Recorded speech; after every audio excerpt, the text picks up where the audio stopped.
Welcome to the Daily Whatever Show. Dana Dubois here. Lawrence Winterman here. My best friend. That's Right my best there. friend. You're downstairs for me today, at least right now while there's two of us. Walter, I love that you are the very first person here and What's our wrong with you? guest today. It is, it's perfect. Lawrence, I like to be all set up with my laptop and everything, and I'm totally not, but I'm getting there. I'm getting there. Oh wait. I have this little clicky thing that takes it from one to the other. I'm not up and running. We both have a case of the Mondays, everybody. We do. Does anybody else have a case of the Mondays today? Does anyone else have a case of the God. Mondays today? Lawrence, I'm a little sad today. You know that. I know. Mm. But I refuse to be pathetic today. So I can be Oh, sad without thank God. being thank goodness. Let me make sure my volume is off. It looks like it is. So I'm going to join the chat because you know what always makes me feel better? Our chat. Our people. Joining the chat? What's that? I said joining the chat? Yeah, well, just everybody here, you know? Yes. Yeah, it's super dark here still. That's why I have my overhead light on today. Otherwise, Lauren said I look like I was sitting in a cave. But here on the West Coast, like the world is not quite awake yet. It's dark and gray, and it's like coming into that time of year. But it's matching my mood. Oh, and my keyboard is not coming to life. It's all the things, Lawrence. Uh, Portland is it's not quite under attack yet, but it's like, how many National Guard troops did we send to Portland? 200. And I mean, I don't know if this is, I'm assuming this is true, but I think you sent this to me last night that they nationalized 200 National Guard, Mhm. sent them to go defend the ice building, and there literally isn't enough Sidewalk space space? around the ice building for all 200 troops to, stand there and guard. So, Jesus fucking Christ. Lawrence, be my smart Okay, person. Yeah. and Nick is in the chat. Hey, Nick, and just said Trump just announced 100% tariff on non-U.S. movies. On movies, Movies. Why? I because he hates the Foreign Press Association. I don't know. Because films from Korea are so good. Like, Right. Because, foreign films have those icky subtitles and he doesn't like to read. oh, baby, that is tough. Okay, Kira was so soundly asleep she only just woke up. Here, my baby. Here's your Lawrence treat. We're just gonna start calling those the Lawrence sticks. 100%. Hold on a second. 100% tariff on films. Foreign films. I mean, Like being made here, or like literally, like if you go see a movie, you're I gonna don't pay know. Hey, 100. Nick, if you have more info, let us know. Because yeah, Courtney in Canada is pointing out that does it include movies filmed outside the U.S. because so many are filmed in Canada. Yes, Toronto and Vancouver in particular Yeah, have become massive film production locations. Um, yeah, crazy.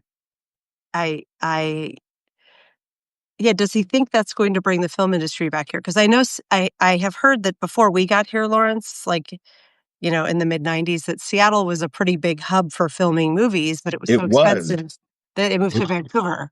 Yeah, like I got to Seattle in 94 and it was like kind of peak filming in Seattle and then suddenly it was like, oh my God, Vancouver's giving all these massive breaks. All the Seattle movies are moving to Vancouver.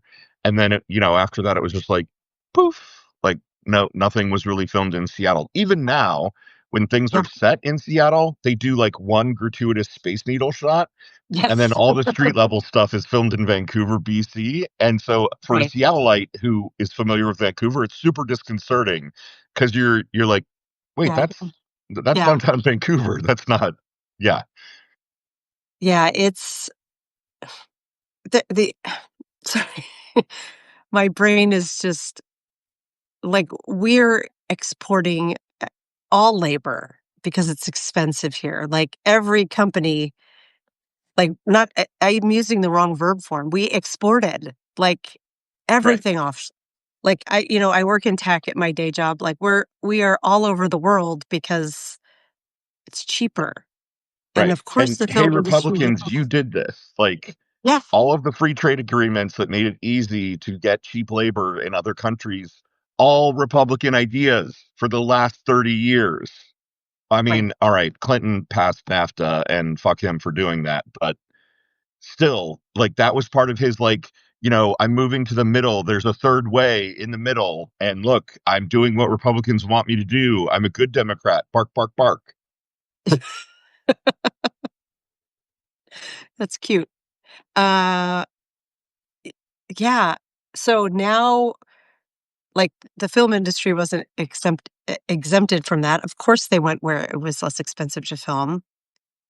And yeah, Lawrence, that just breaks my brain. But the Portland one is hitting really close to home. I'm going to Portland shortly. I live like Seattle and Portland are like, I think I put in my post that Portland's like my cooler little kid sister, right? Like, Portland is like the chillest, coolest town. And the idea that it is war ridden is ridiculous. Um, are there homeless people there? Yeah. Some of them taking drugs? Sure. Is it still fine?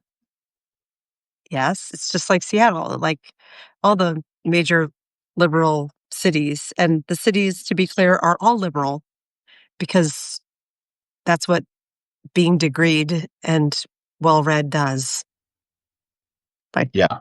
for the most Um, part. So, somebody in the chat asked if we had seen the speech or the statement by the mayor of Portland. Yes. I thought it was very forceful and appropriately strong. And where did it go? Nancy B says the Oregon Attorney General has sued over military being brought in. saw that. Excellent.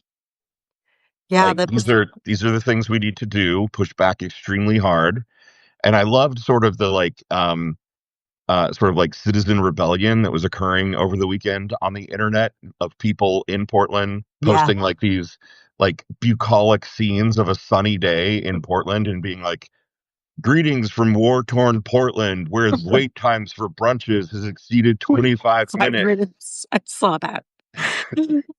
My favorite breakfast place in the world is called Fried Egg. I'm in love, and it's a little chain in Portland.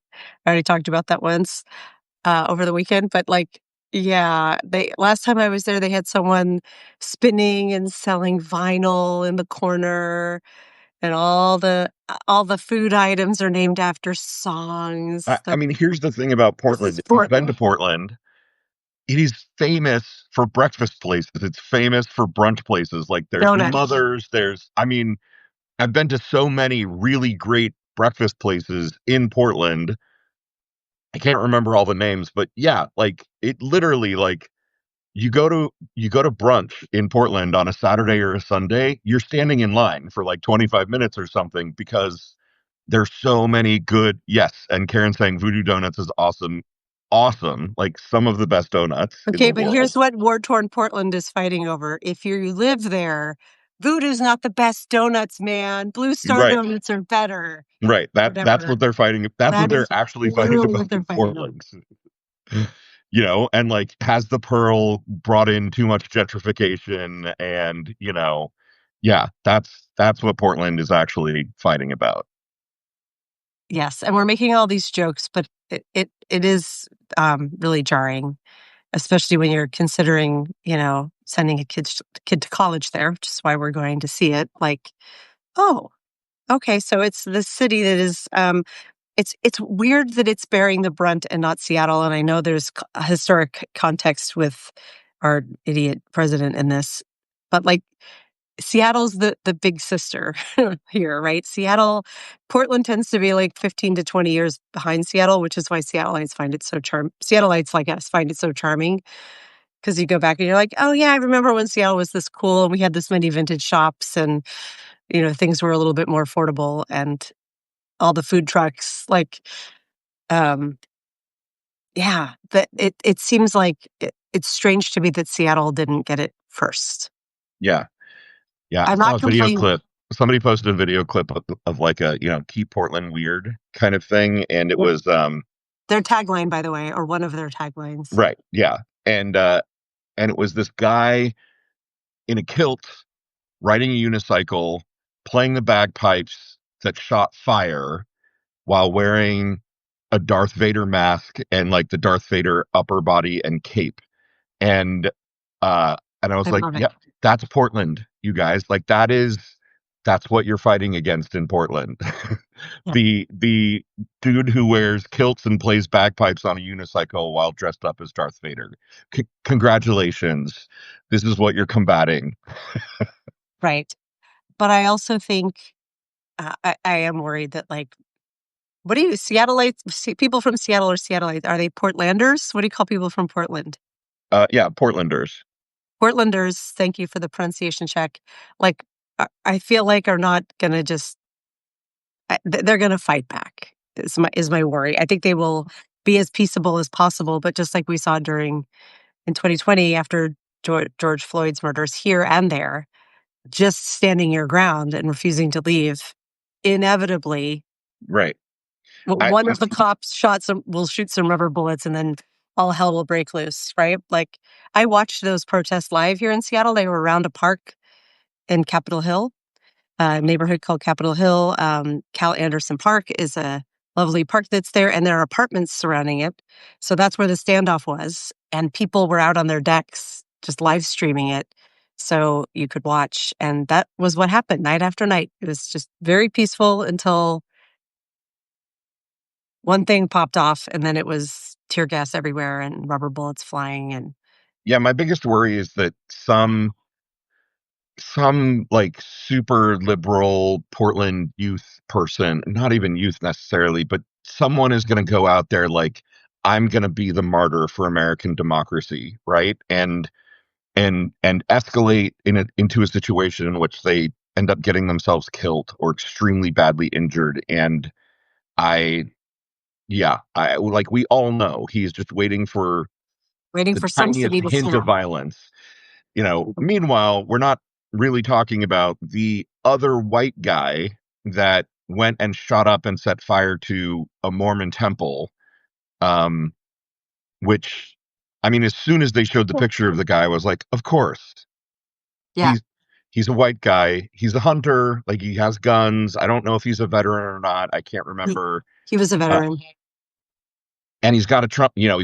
He drove his truck in through the front entrance. He's got two big American flags on the back of his truck, and he's got a Trump flag flying in front of his house. And so someone else smarter than me said this already here on Substack, but like you be prepared to not remember the lives of everyone who died in that Mormon temple yesterday, everyone, because it's not a Charlie Kirk situation. This is some MAGA person who went nuts. Right. I Even the Charlie personally, Kirk situation, like, they've realized that they cannot pin this one on yeah, a trans I person mean, and immigrant. my So fear, and I wonder if they would ever even tell us this. My fear is that this dude specifically targeted a Mormon temple because the guy who shot Charlie Kirk was Mormon. Like, is this American Christian sectarian violence that is happening?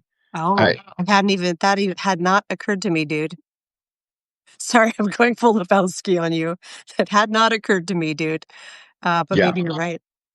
Oh, you've got the invite button. We should bring Walter in for this. We're going to talk about We should, Walter. because Walter this is Rhein is all. joining us today. I don't know if we've said that yet out loud. We said it in the Sorry, chat. Walter. I We're still very can't get excited to in the have Walter chat joining either. us, and we're talking about his article that explains the Overton window. I've put the link into the chat here a second time now. Um, he illustrated the article himself. It is awesome. Like I seriously love this article, and I love the illustrations, and it's such an important And concept. it's Hey, Walter. Walter, Hi guys. how's it Hello. going? Okay, I'm having a case on the Mondays too. I know Oh, exactly how you feel. Yeah, yeah, yeah. It's it's a lot. Like, All these things we're talking about, I feel like, are either examples of or symptoms of the Overton window. The fact that we are now like, oh, yeah, now he's moving into Portland and bringing in all the National Guard. Like, just 6 months ago, Yeah. that would have been like, what? And now it's like, yep, Yeah. third city. And what you guys were saying before about the movies, he wants to control all the propaganda and all the narratives in the country. So Yeah. we can't have a film that's like, look, we've got a perfect society with universal health care. Can't have a movie like that being shown where Americans might say, fuck, why are we putting up with turning over half our paychecks before we even see it? So it's just all this control, and it's just lately it's been these last, especially the last couple of days, they've been ramping it up, and we always have to remember it's out of desperation because people are not having it, and just like Yeah. all the bots that swarm every article that try to denounce every decent position. And everybody's got to get it in their heads. We got to change how we talk about basically everything. Yeah. Yeah. You don't. I have Oh, so many things to say here, Walter, that you just triggered. So one is, I wonder how far away we are from actually, like back in the Red Scare, having people at the studios who have to read every script and be Yeah. on set to judge whether or not it's Yeah. appropriate and American. And the other thing is, I'm taking this class that's being taught by Julie Rogensky and Olga Lautman. I think a bunch of people in the chat are taking it as well. And they literally, it's about Russia's disinformation campaign and how Russian bots Yeah. are absolutely making everything toxic on the internet. Yeah. yeah. It's so important to know that if you get people like all those General Scott McCarthy or whatever who used to join our chat, those are Yeah. bots. They're all Yeah. bots. And they're all put here to basically make rational Oh, I mean, conversation impossible. Yeah. So, I would say, based on your earlier comment, it's been going on. It's not like it's new. They already screen. I've kind of come to that conclusion that it's like, because I've been, struggling as kind of this independent writer for all these years, and I'd have articles go viral, and then places like, we don't want a follow up from you, and it's just like they've been suppressing the narrative for a long time, and I just keep thinking it's like the oligarchs bought up. I think the oligarchs that are on the Epstein list, they bought up our media to cover up what they're doing. And that's just, we've seen it happen. They keep consolidating everything smaller and smaller. They want to control all narratives. We don't have protest songs anymore. I mean, in the 60s, you had all these right. bands, what am I fighting for? Don't ask me, I don't give a damn. We don't have, we get nothing. We get bubblegum music only. We don't get any movies that address it. We don't get books that address it. Our artists don't address it. They control everything. And so, those of you here on Substack, thank you for being here. We are real human beings. Please, listen to us and talk to us. And just your presence, it just saved everything. Oh my God. If this didn't exist, I'd have gone nuts. I would not have made it this far. Just being able to talk to real people about these things and say, yeah, we're all seeing what's happening. We can peel those layers back. Walter, this Yeah. is literally one of the reasons Lawrence and I started this, was like Yeah. writing on the wall. I think when we write, we have distinctive, unique voices that AI, we already know AI could replicate. Feed in 10 stories and say, write another one in this voice, and bam, somebody could replicate anything that we're doing. But like Yeah. nothing can replicate a 47-year friendship and the two of us being Yeah. idiots on the internet. Well, maybe they could. Maybe they could make fake people who are like, that's my best friend. Right. We lived in simulation for 47 years, and now we're having a simulate. Yeah, I don't know. Yeah. Hey, can I say one thing? Everybody touch the heart button at least once. That way, the live recording goes out with a number of hearts baked into it, which is a Yes. thing that we learned We recently. learned. Hooray. Not just that hearts actually kind of elevate the live as we're doing it, but that the number of people who touch the heart button actually bakes in Yeah, you're not how many hearts your article launches with when you post the recap. Oh, good. Yeah. Yes. Hey, Walter, before we jump in, we have been mentioning the Overton window a lot on this podcast, but perhaps not everyone has been here for one of the mentions.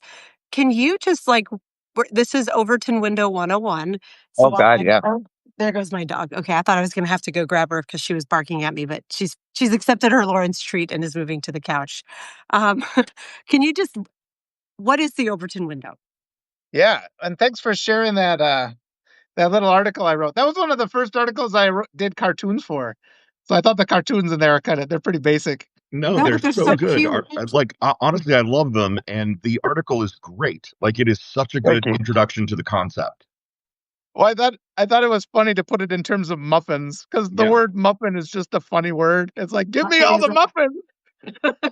I just thought that was like, right. but basically the Overton window, it's like that tiny little acceptable frame. It's like you've got the potential of every reality, like on this infinite line, and the Overton window is that small little window we look through, which is the only reality we accept.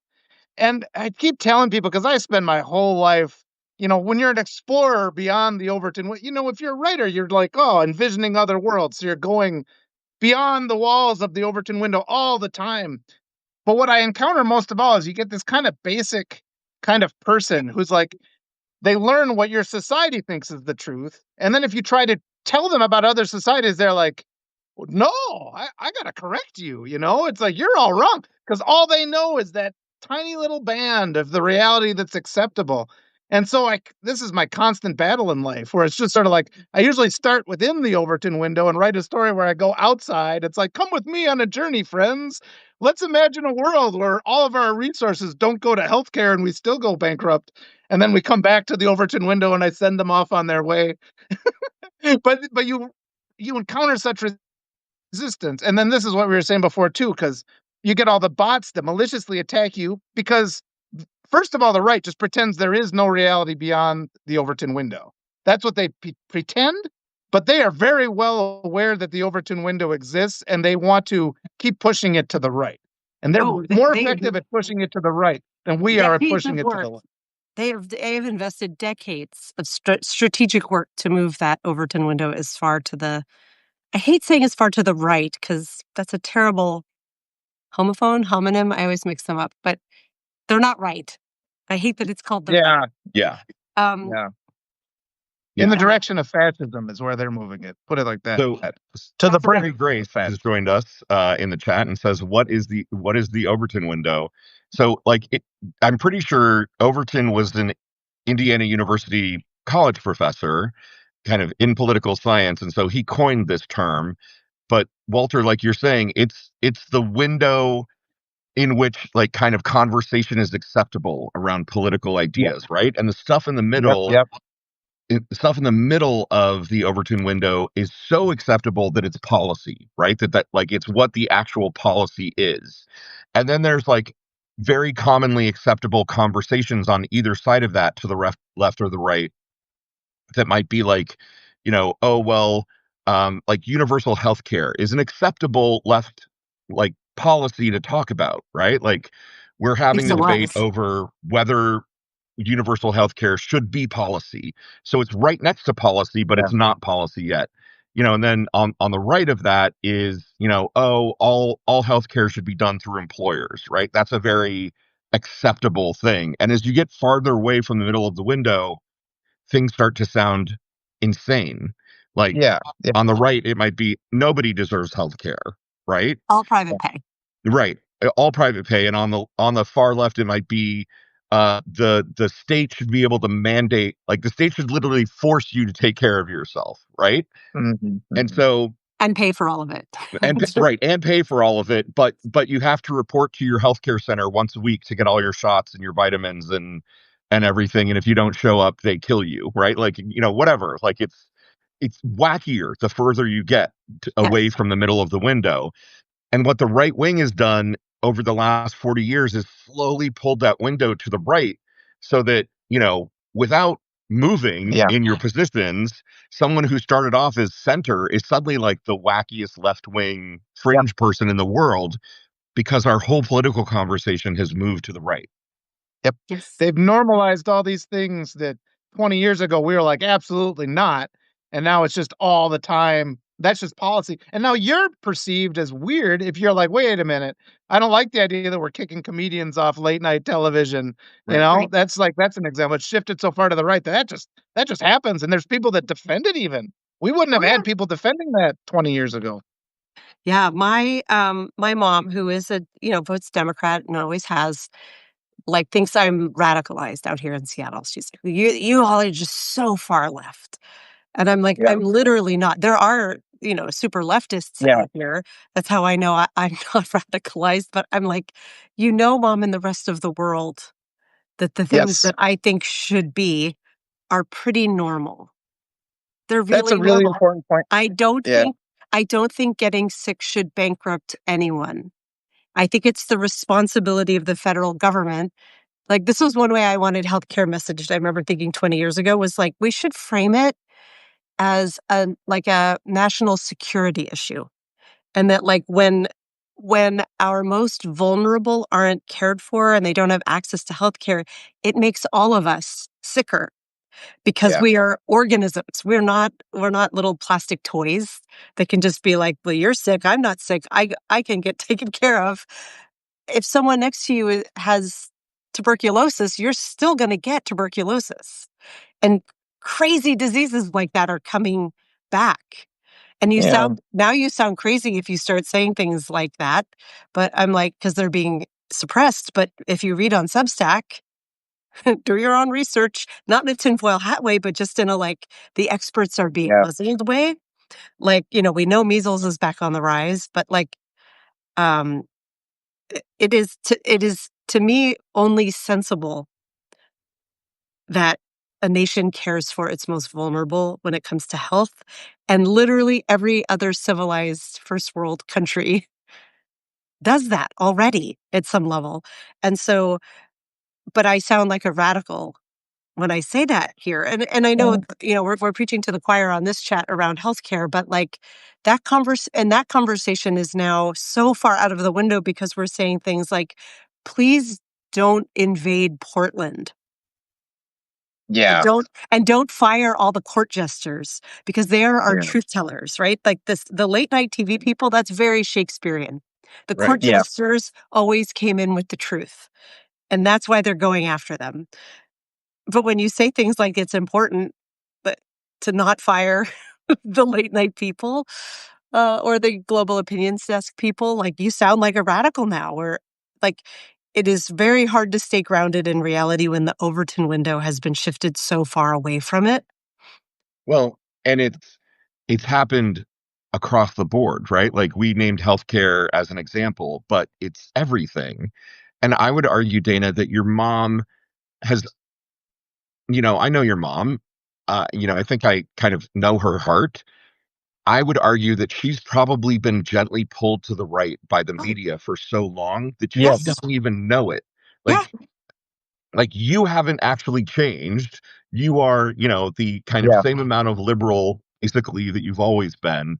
But, through Fox News and CNN, both sidesism, and New York Times, both sidesism, the window's been pulled to the Oh, right. And so now she looks at, like what we think as West Coasters, and she's like, oh, you're radical liberals out there. Yeah, not really. Just not really at all. Like, we had a conversation about this that I'd mentioned around, we were talking about Biden, and she's like, well, he really had a lot of problems with da da da da da, these things that I'm like, I don't think those are real problems, Mom. And she specifically started talking about immigration. And she's like, well, these people aren't coming here legally and the immigration thing. And I was like, we're Jewish. That, like, I've talked about this on here before, but, like, she was so upset about these, like, illegal people here that I was like, what Yeah. about the boats that came over in the 40s Yeah. full of Jews? And she Yeah. was like, well, everyone was anti Semitic and it was so wrong. And I was like, right, you're almost there, Mom. Like, Yeah. you're this close you're to the so empathy close. gap There's closing. one more dot to connect, Mom. Yeah. No, like, how can you not see the same desperation when people are willing to, like, abandon everything and hop on a rickety boat to get here, or to Yeah. cross, traverse countries on foot with their children to try to get to safety? Like, how do you not see the parallels? And how is your first instinct somehow that they're posing more of a threat than Yeah. all this rhetoric, right? Yeah. Sorry, I And one, popped off there a bit, but, like, oh, perfect. I feel like it's all the Overton window, and that's the subtle side of it. Because my mom is a Democrat, basically, and she Um, doesn't watch Fox News, but she does get like, almost all of her news on TV because that's what her generation does. one of the things I like to emphasize with this, and a couple people brought it up in the chat, is that there is no left in the United States. That just doesn't exist. And it's because everything is so far to the right. You look at Alexandria Ocasio-Cortez, her platform is the same as Eisenhower's platform. That's how crazily to the extreme side of fascism the United States has been pushed. And she's saying all the just basic things. I mean, like, people in the United States don't even know what socialism is, and that, like, the government taking over the means of production and all that. There's not a single politician in the United States. There's plenty of conservative politicians in other countries that would say, absolutely, we need universal health care. Are you insane? Of course we do. Right. The far right conservatives of other countries, are to the left of where Alexandria Ocasio Cortez is. So this is where this needs to come up, especially now, because what we've seen over the last few days, and it's really, really dangerous, is how the Republicans are just trying to fabricate this propaganda narrative about the violence of the left, which just doesn't exist. And I need people to be out there and say, look, we have every single shooting is a right wing white supremacy shooting. We have shootings in the United States because of this white supremacy hate indoctrination that causes all of them. And we don't have to sit here and be all nuanced and be like, well, 3% of the shootings are from people who identify. It's like, look, the reason we disrespect human life is like other countries in the world have guns, but they don't have these mass shootings because the United States is the country that has this horrible ideology of white supremacy that we're all afraid to talk about because it overlaps so much with a lot of our traditional beliefs, and sacred beliefs. And it's been so fused into our identity that this is a white supremacy nation. And that's what we have to push back again. And they're targeting completely innocent people. They're going to accuse us all of being on the left, and they're going to inflict violence on us. We're seeing the violence. The last couple of days has just been horrific. And then we had the lynchings, and we had the attacks on the historically black universities. And every single time it's right-wing violence directed at the left. And yet you'll see these Republican politicians who claim there's an uptick in left-wing violence. And again, we just have to just be shameless about saying there is no left. All the United States is conservative. The whole United States is right-wing. That's why nothing works, because that ideology fucking sucks. That's Did what we we have to say. launch like a tracker? I remember, I don't know whatever happened to it, but right during the election, one of the big focuses in terms of like small grievances was the price of eggs and how, do you Oh, remember yeah. like how Yeah. catastrophically expensive Yeah. eggs were? And there was a tracker. Someone was like, I'm going to keep track of the cost of eggs every Oh, day of this administration, motherfucker. And I don't know whatever happened to that. I think part of what happened is they stopped caring about bird flu and to hell with our food source. And so far, who knows if anything catastrophic has happened in little segments because we wouldn't necessarily hear about it. But like, should we launch? And by we, I'm literally meaning, should the three of us go build a like yeah. very simple web page that's like a ticker of shootings and the ideology and the gender of the person who did the shooting, so that No, there's a very this simple hurt. graph of like white radicalized conservative men, and then like like all the way down below the floor, two trans Yeah. people, right? Yeah. So that it's There's a violent. It's called the Melissa in the Violence chat Project is or something. saying, "Say less, Dana." She's going to go make that website right now. Oh, it seriously like exists. you There's a could have couple it that like exist. sort by year, sort by gender, sort by political ideology, big beautiful graph, and like it could just be called like what would we call it? Melissa, like Shooter what's tracker. shooter tracker? Perfect. Like Oh I was God. coming up with these like no, we need to think like idiocracy. What can people understand? Shooter tracker. Boom, Yeah. boom, boom. Mass shooting tracker. Yep. All right. I got it. Mass shooting tracker.site. Putting it in the chat right now. There is a database of that already. I know. I've searched it a couple times and looked at it, and yeah, it's always it's always these white. Yeah, the same profile is exactly the same. These frustrated 20-year-old men who get radicalized listening to white supremacy podcasts. That's Oh, why we geez, have you guys. mass shooters. I didn't know. So the Yeah, Morton Violence Temple Project. shooting yesterday, Yeah. the death count is now up to 5. Oh, It was 2 when I went to bed. Yeah, yeah. and we're hearing like very little. Well, I shouldn't say that. I wasn't online that much this weekend, so I don't know how much it's dominated the news cycle. But it certainly hasn't taken over the zeitgeist like the Charlie Kirk shooting, which for good reason. He was very famous. and we all saw him get murdered. Like, that was like a Faces of Death episode. So, and obviously it, Well, that's a right wing choice again. I am still like pretty fucking gutted that not a single peep from, like, my true hope was from that was that there would be some movement of maybe we should keep Yeah. the guns away because one of our own and beloved No. just got murdered, and not a peep, and it is like quickly and in its totality all blamed on us, even though like Yeah. there's literally not a peep of reason behind it. We're like the end, and that could maybe become the point of this tracker. Is those people argue, you just keep pointing them back. There's a graph. You're wrong. You're wrong. To Yeah. fight misinformation by just being like, we can write all these think pieces and stuff too, but look, you're not going to be able to handle those. Just look at the data. Look at the data. I don't care who his alleged roommate was. I don't even believe that story's true, but like, I don't care. It doesn't matter. White dude. Yeah. But the thing is, they just instantly pivot to, it's a mental health issue because they're quick to say, it's the left has a problem. And then when it's established that it's a right, it's like, well, the ideology of that one shooter doesn't matter. So I always just push this all to the side and say, look, the reason the United States doesn't have respect for human life is because of white supremacy. We've had this white supremacy ideology. It's part of everything. It's a right-wing ideology. They think they are superior to other people, so they kill them. And so these people with mental health issues are conditioned by this right-wing ideology to kill people. It's right-wing. So we just have to forcefully just repeat. The reason these people are getting killed is because of the right wing. It's because of white supremacy. It's been a problem since the inception of this country. We have to address it, and it's not going to go away. And if blaming the innocent isn't going to help anything, they're just going to keep happening. So that's the forceful language I think we have to take on. On this tracker website, sorry, you go first, Lawrence, but well, I was just going to say, this is another example of the Overton window, Walter, right? That they are so good at message discipline and message control around guns that they are keeping the window pegged to a far right position. And we can't kind of break through and be like, you guys, it's about the fucking guns. Like the commonality, 6,913 mass shootings since January 1st of 2013.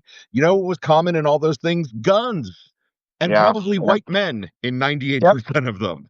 Like, for God's sake, how can we not control this conversation? Yes, the idiot. The website. Oh, sorry. Just one quick thought before I lose it because my brain Swiss cheese. The website we're talking about building with the very simple tracker of like, it's all the radicalized white men should also have a very simple manifesto, like bullet points, like the 10 commandments of talking points. You gotta nail it to like the simplest of language. And like, this is all you write back and you don't argue beyond this because these are the facts. This is exactly all. I don't like stop talking about mental health. Anyone who kills someone is mentally ill. Of course. Move on. They're like that's not the point. We're not arguing about the need for funding mental health. Of course that's a need. The first need is the guns. I think it's the white supremacy is the issue because, the other countries have guns and the United States is so conditioned not to ever talk about white supremacy. Right. But that's where this whole ideology of, you're better and you're superior and that other person is other. It's not even a human being you're killing. That's where that comes from, and that's why the Americans are indoctrinated with this from day one. The Star Spangled Banner is a white supremacy. The third verse is about killing black people. We shouldn't have that as our national anthem. And there are so many things along the line. And it's like, we should be at school. It's the third verse. Nobody talks about the third verse of the Star Spangled Banner. It's the one that we don't sing. Yes. I don't know the third verse, but it has that high the KKK got that. The monster to sing. Prior to 1917, I think it was, that was established as the national anthem by executive order when the KKK was really powerful in Congress. And it was like it was a dog whistle. That's how they act, is with dog whistles. Prior to that, they would play American the Beautiful. And the Star Spangled Banner was like the least popular one that they'd play. So they deliberately stuck that in there because they always do this. They normalize the ideology of white supremacy. We need to have our schools recognizing the white supremacy exists. It's toxic. It radicalizes our kids. It turns them into murderers. And we have to empower them to start understanding the means of grooming that makes them into killers. And one of those is the idea of American exceptionalism. Exceptionalism is part of the white supremacy ideology. We are better than the other, so we can therefore kill the other. Manifest destiny. We're allowed to commit genocide against the people here. This is what we have to address. This is the problem in the United States. This is why the United States have mass shootings and no other country does. Entirely right wing.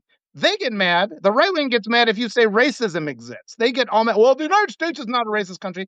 The United States is the birthplace of racism. It is a new concept. It's been around for about 400 years. The Catholic Church helped create it to protect the profits they were making from the slave trade.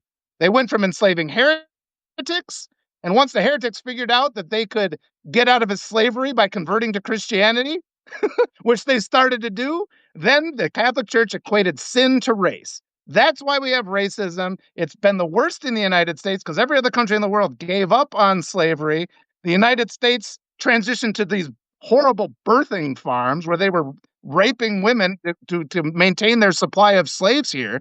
And it's just this is the source of everything. This we have to address our national shame. This is the national shame in the United States. This is some of the cruelest things that is arguably the cruelest behavior that any human beings have ever inflicted on any others. It's still alive and well today in the United States. It's why our kids are getting shot at schools. They're getting murdered. It's why the right wing refuses to do anything about it. And it's up to us to talk about it.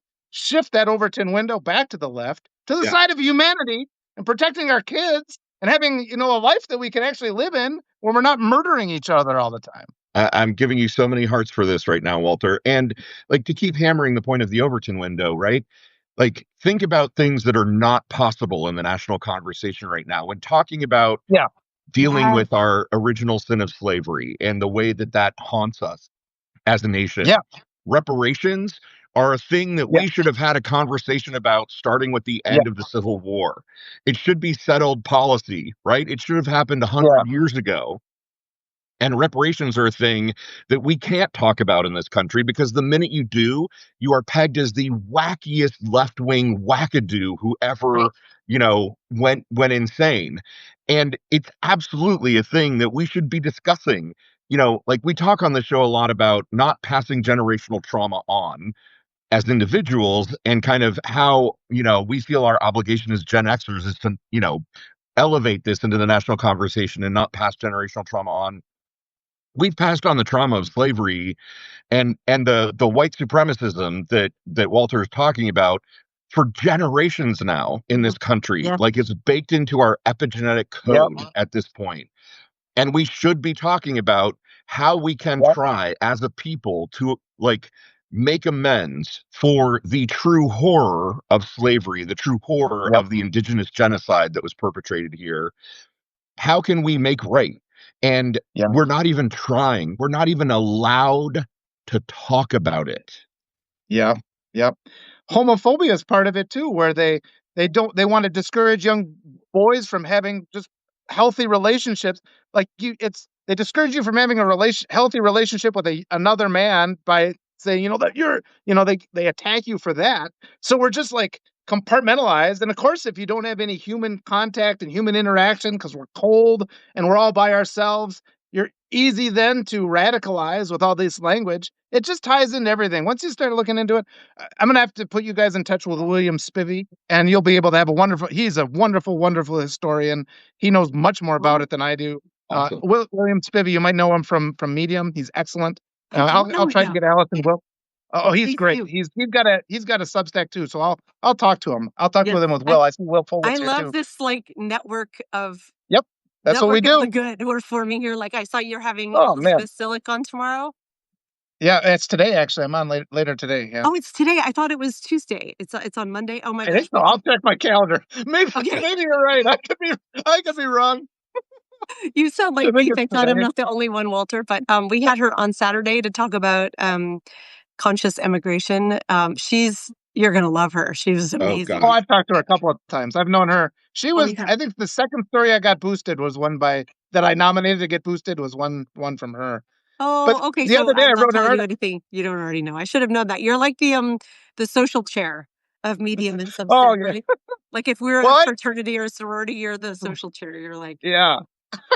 or maybe Well, we're I wrote an article co-chairs. the other day about that where I'm just like, for the day they come to silence me, all I'm going to do is just create as many connections between until then and now. And then if I'm out of the picture, you guys keep creating these connections. But like, you meet this guy, you meet this guy. The network keeps getting bigger and bigger, and it gets to the point where even if they take a couple of us, which they're going to do, let's just accept that. I mean, I've kind of accepted it. They're going to come after us. It's inevitable. Oh yeah. And so we just have to kind of keep doing that. And we have to change from that competitive capitalism mindset, which is Yeah. another byproduct of Oh my white God. supremacy, Could we please to do a the whole show on that? cooperative. How we need to Yes. Yeah. reprogram capitalism? Like, Yeah. yeah, It's not easy. And I've done so much work in the anti-racism sphere, and it's just Will Fullwood, my friend, he helps me too. And he's just like, you have to come over with those unconscious biases that you have. They're so deeply ingrained into us, and just you got to root them out. And it's kind of a painful process. But the more you do it, the more you get to your life becomes a, you open up the possibility to have life satisfaction because that shit is toxic. And yeah, it's outside the Overton window to the left. And we need to start in schools, teaching our kids to recognize white supremacy and hate conditioning and grooming, all these things. And It's a we good never thing talk our about schools those are things moving. because, Our schools are moving in that direction, right? yeah, Turning points coming in, so we're all going to learn how to oh, debate better. yeah. fuck. It, so Walter, like again, bringing it back to Overton window, that idea about capitalism, right? Yeah. Capitalism used to include the principle that, well, I mean, Yeah. for a while in America, it included the idea that you were doing good in the community and doing good in the world. And, Yeah. the whole Milton Friedman, uh, corporations only exist to increase shareholder value, that version of capitalism has become dominant. And and it's hard to push back on, oh, we have to look at the bottom line. It's just business. It's not personal. Fuck all that shit. We we can have Yeah. capitalism that is also socially conscious. We should have capitalism that is socially conscious. The European countries do, Right? Yeah. the Nordics do. Well, and there's arguments too, because people will say, it's like, well, we can't give away things for free because that steals the incentive, as if getting rich is the only incentive. People don't even, because like the guy who came up with the polio vaccine gave it away for free. The guy who came up with insulin, he's like, this belongs to humanity. So you give those examples, that completely dismantles the argument. And yet we allow the right to control this, and it just takes so much work. And I'm not as much worried about talking to people on the right these days. I want to change the messaging of the people that already agree with me. And I get so many people that kind of push back, they're saying things like, well, you can't say, you have to be fair and you have to use the anecdotal evidence. And it's like, you're just dismantling. It's like, be act don't take your activism with the parking brake on. It's like, it's completely legitimate to say Don't take every your single shooting is activism right wing. Yeah, the it's a parking right brake wing on. thing because they're the hate ideology that grooms people and radicalizes them. Just Yeah. stay there. And people are kind of reluctant. And I think it's because most of my thinking is way outside the US Overton window. It's like people don't even know. The, the stuff that really goes on in my head is a lot different than even what I show. Although over the last year, it's a lot of what I'm saying now I could not have said 2 years ago. So that I think is positive. There's a lot more people that are willing to hear it. But all of us have to be willing to just push aside that thought when we're like, well, that's not really fair. And say, why am I resisting? Why am I resisting? And is my resistance, what side does that resistance help? And if you're seeing that your resistance is helping the side that's against human beings, then get rid of that resistance and just join the resistance, our resistance. Yeah. Yeah, I should just absolutely. teach a class on the Overton window. Like Oh I had God. literally never heard of the term until Lawrence taught it to me just recently. And I now see it in everything. I'd noted the phenomenon, just not the name for it and the sort of Yeah. mechanism of it. Of you can, I mean, I see it now in personal relationships, right? We've all been in a friendship or a relationship with someone Yeah. where you sort of are, I tend to call it, or people tend to call it the boiled frog, right? You don't know things Yeah. bad until you're cooked Yeah. because the heat turns up slowly. Isn't that another way of talking about the Overton window, that Yeah, you Yes. are allowing Yes. someone to shift your reality to a absolutely. side Yeah, that a isn't million you? percent. We are in Another this part of it. yeah, Go ahead. So maybe our website, I'm sure someone already has it, should be theboiledfrog.com or I'm Uh, .something. sure someone already has that. Yeah, that, I would um say to people too, like even the left, right, center model is not accurate, and that causes all kinds of problems too. And it is important to have a model so you can take a complex reality and reduce it so way you can kind of draw some conclusions. But it's important to know we need at least one more axis there. There's authoritarianism and like chaos, and then progress versus fascism, and everybody's in a different spot. So when you try to reduce it to just a straight line, you get these blind spots, and that's another thing the right just knows how to leverage. They know how to pivot, yes.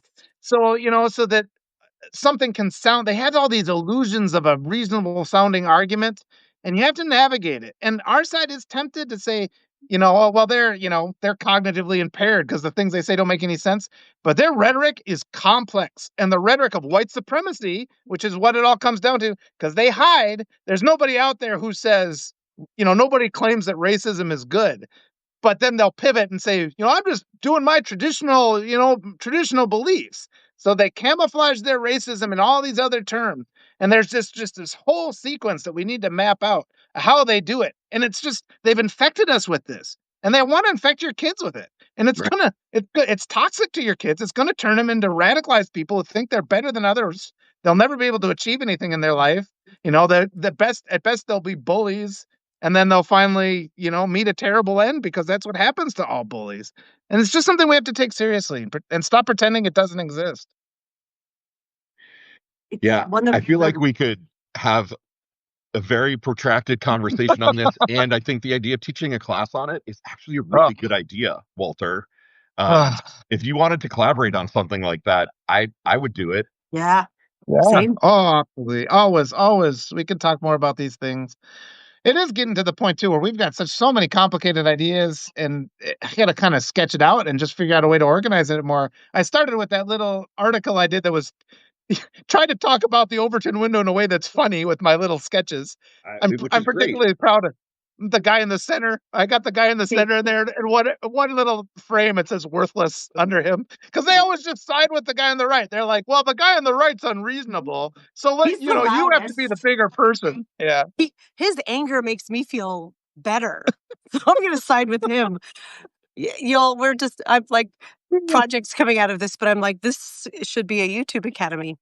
Like Oh boy, yeah, 3 to 5 minute tutorials on the examples of the Overton window, with a bit of Gen yeah, X historical perspective of like, what you said oh yeah, earlier about AOC's agenda looking just like Eisenhower's agenda and yeah, listing them side by side. Like, yeah, I didn't know that.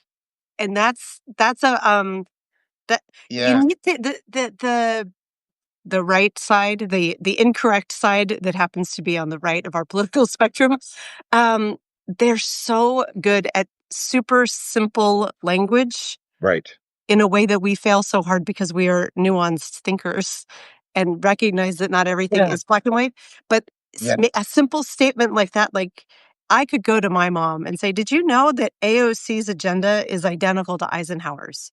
And then I need a 5 talking points. Like she believed this, he believes this. Like literally, this is pulled from this source. Was Eisenhower a radical? oh, And then you just set it down. Yes, he wasn't a young, pretty woman, Right. but Right. also was he radicalized or was he sensible? ah, Right. And yeah, then you step back. Eisenhower, the Republican wartime general president of the United States. I Right. mean, like, come on. he's got that hope for what's it called? The hope for peace speech. It Yeah. it lays out everything that we've gone through where we Oh, didn't yeah. take his warning. Yeah. And His speech about, being aware of the military industrial complex yeah, and yeah, how they pull our conversation to the right in terms of war and aggression. You know, another example. Sorry, I'm not yeah, laughing at you, Lawrence. I'm laughing at what Victor just wrote in the chat, which is the liberal agenda is adding lavender to yeah, every drink Right. and rose petals. You're so right. Things that don't taste good. They Right. smell great. They don't taste good. Oh my God, you that's made a so good point. funny. Dana, I was going to say you made a good point about there's just that ultimate there's that divide and what we're afraid, I think the left is really afraid of there's that discomfort, and this comes from the cognitive dissonance because the right has got they've been so committed to this gambler's fallacy of what they're going to do that we in order to break them from it, it's gonna entail discomfort, you know? And I think we get a lot of this on the left. We're like, well, we can't make the people on the right feel uncomfortable because then we'll just drive them away. They'll say things like that. And it's like we have to. I don't have the answer here. There's that massive divide between where I'm at in life and the radicalized mind that thinks it's okay that other human beings are less than them to the point where they're willing to kill them. I don't that's a gap. I don't know how to get across that gap and bring them over here, and I'm afraid even in doing that, I stand more of a risk to becoming like them than I have of them bringing them over to me. Yeah. But that's our issue. We've got that gap, and I've been working about that with a lot of people. We have to accept a little bit that people are going to be made uncomfortable. We can't, you can't retreat from these awful human beings who say awful things and not call them out on. Sometimes you have to embarrass them publicly. You have to Yeah. make them see the truth. And you see this with people with cognitive dissonance. They have like a blip, like the groove skips. People will know that records used to have a groove. It like Right. skips over, and then they go back to the life the way they were, and they just manage to block out. They black out like the facts that prove them wrong, and then they continue on their merry way. And we have to have that kind of national intervention where we make people recognize these things that you're believing are getting people killed. You're getting people killed. If we stop vaccines, people are going to die. If you tell women not to take Tylenol, their babies are going to have birth defects if they take ibuprofen. Like all these things that are going on right now are just killing us. Can we And so, go ahead. can we give people some homework? Like, Oh, so I just went to CNN because someone in the chat said that Russia has just bombed a school in Kyiv, which is uh, disgusting. But I went to the CNN homepage to see if I could find it, and I can't. But the top headline on CNN.com right now is Republicans believe there's only one way to avert a shutdown. Schumer has to change his mind. This is a perfect case study in yeah, yeah, they're controlling the narrative. Republicans control the yeah, presidency, they control the House, they control the Senate, and the Supreme Court. How is it fucking Schumer's responsibility? How is it the yeah, Democrats' responsibility to avert a shutdown? That is fucking insane. yeah, No, yeah, they yeah, control the government. They should be able to avert a shutdown on their own. We need yeah. to And we push back retreat on from that. it. In this coming week, we need to push back on that incredibly, incredibly hard because it is absolute Yes. bullshit. Yeah, and Jennifer says, "Don't worry, he'll cave." Yeah, no, I mean, But we we all know know Chuck Schumer's going to cave because he's fucking incapable of doing his he's Chuck job. Schumer. Yeah. Um, Yeah. I don't know. Does anybody feel better? We have 1 minute to the top of the hour. We Right. started in with a case of the Mondays. Actually, I'm feeling Yeah. a little. I'm Yeah. feeling Get all riled up. That helps. Do A me a righteous favor, everybody anger. reach out and touch the heart so that we can, there's 130 of us on here now. Touch the heart so that we can 133. send this article out with a bunch of hearts on it, pre-baked in. Um, Walter, let's definitely talk because Yeah, I mean, absolutely. Let's A, do it. we need to have you back on a regular basis because you're Yeah, always I'm so much happy to. fun and so Thank educational. you. And I think there's like we should do short videos or something. There should be a class, maybe through Banner and Yeah. Backbone. Like we should do something. Yeah. Yeah. I'll start keeping notes with Walter's that like, in I don't mind. need another project, bro. Oh Yeah. no, it fits in with everything we're doing anyway. But I do feel like there's a need for structure, and I've been kind of pivoting to that because we've been kind of finding our way, but we do need to have some structure. And just one of the things I wanted to mention, I put a note the other day because the left is just they're so worried about being offensive. So I wrote, educated opinions sometimes offend, ignorant opinions kill. And that's where we have to orient ourselves. We have to accept that we're going to offend some people because we're trying for the bigger, objective of stopping so many people from getting killed. We don't need all this debt to happen. And so just we need to have that context of what we're trying to do here. And we know we know our ideas are the humane ones. We don't have to apologize for them. We have to be more forceful about how we talk about those things. And all these cases where we're willing, lately people have been saying, well, the military, soldiers, we have to tell soldiers not to obey an illegal order. And it's like, we have to tell the leaders not to give illegal orders. Our focus can't be on telling the soldiers what they have to do. Our focus has to be on putting pressure in the right place. We have to speak truth to power. We know that phrase already. So start doing it. And those of you who are, liberally minded and want to take care of your kids, don't apologize for that. Never apologize for that. We can speak up if some people, because you're going to get the bots who come up and say, you're doing worse, you're doing more harm than good. That's all bullshit. And if you have a question, ask me about it. And I'll let you know what I think. I don't have all the answers, but I can reinforce and say, no, I think you're doing the right thing. Because we've seen what happens if we just capitulate to the other side. If we just steadily give up ground, give up ground, give up ground. You have to stand up to a bully. We have to speak. We have to stand up. We have to defend innocent people because they're getting slaughtered right now. They're honestly getting slaughtered. Yeah. They're going to come after our kids sooner or later.